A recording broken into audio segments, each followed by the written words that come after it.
The war in West Asia is creating a new energy reality in South Asia. At the center of it is India, as fuel supply from the Persian Gulf tighten. Several neighboring countries have quietly turned to New Delhi for help. From Bangladesh to Nepal and Sri Lanka, governments are now asking India for emergency fuel support as the crisis in the region disrupts energy routes and raises fear of shortages. The trigger is the growing instability around the Strait of Hormuz. This narrow waterway carries a major share of global oil shipment, but with tensions escalating in the Gulf, many countries are now facing supply disruption and shrinking stockpiles. India, however, finds itself in a unique position. As one of the world's largest refining hubs, the country has the capacity to process crude and export refined petroleum products. That capability is now turning India into an emergency energy partner for several countries across South Asia. At a recent briefing, India's Ministry of External Affairs confirmed that multiple requests have already reached New Delhi. MEA spokesperson Randeep Jaiswal said India is reviewing requests from neighboring countries seeking additional fuel supplies. The request includes diesel shipments from Bangladesh and similar energy support from Sri Lanka and Maldives. Energy assistance to countries in the neighborhood. First, I would come to Bangladesh.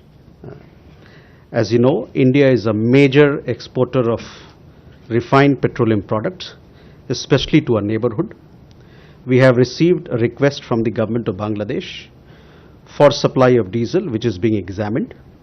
Given our people-centric and development-oriented approach to relations with Bangladesh, we have been supplying diesel from Numaligarh refinery since 2007 through various modes, which includes waterways, rail, and later through the India-Bangladesh Friendship Pipeline.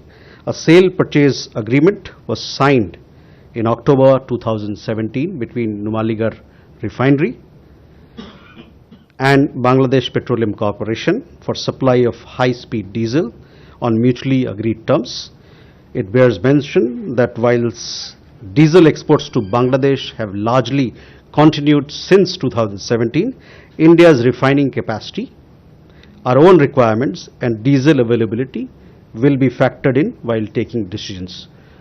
In addition, I would also like to say that we have received such requests from several other countries, including Sri Lanka and Maldives, and these are being examined, taking into account our own energy requirements and availability that we have.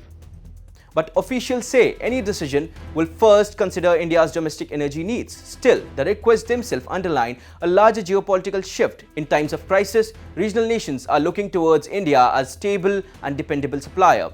The situation is especially serious in Nepal. The country relies entirely on India for petroleum supplies. Authorities in Kathmandu have already asked the Indian Oil Corporation to increase its LPG shipments.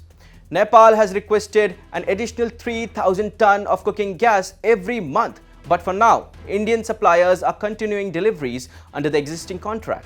The energy anxiety has already triggered panic buying in Nepal. In response, authorities have taken an unusual step. The size of LPG cylinder being distributed to households has been cut in half to stretch limited supplies.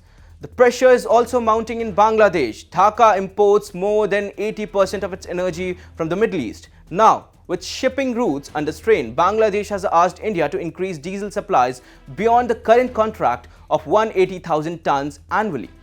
Officials in Dhaka says the country is already preparing austerity measures to manage fuel shortage. Fertilizer plants have been shut down and decorative lightings have been restricted to conserve electricity. Meanwhile, the crisis is also felt in Sri Lanka. The island nation is exploring multiple options to secure fuel supplies, including talk with Russia under a temporary sanction waiver.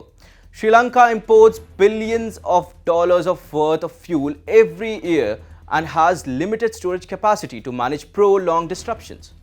Energy analysts say India's ability to respond could bring significant diplomatic benefits. Experts believe that stepping in during this crisis could strengthen India's regional goodwill and reinforce its position as a dependable partner in South Asia.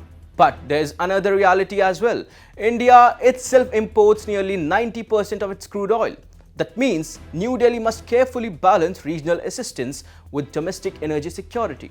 To manage the situation, India has already started diversifying supply routes. The government recently ordered around 30 million barrels of Russian oil after securing a waiver from United States. At the same time, India has been negotiating with Iran to ensure safe passage for tankers through the Strait of Hormuz. In fact, a crude oil tanker from Saudi port of Ras Tanura recently reached Mumbai after safely navigating the strait during the ongoing conflict. For India, the stakes are enormous: energy security at home, stability in the neighborhood, and a growing role as region's crisis responder. As the war reshapes global energy routes, India's refining power and diplomatic balance may now define the future of South Asia's fuel lifeline.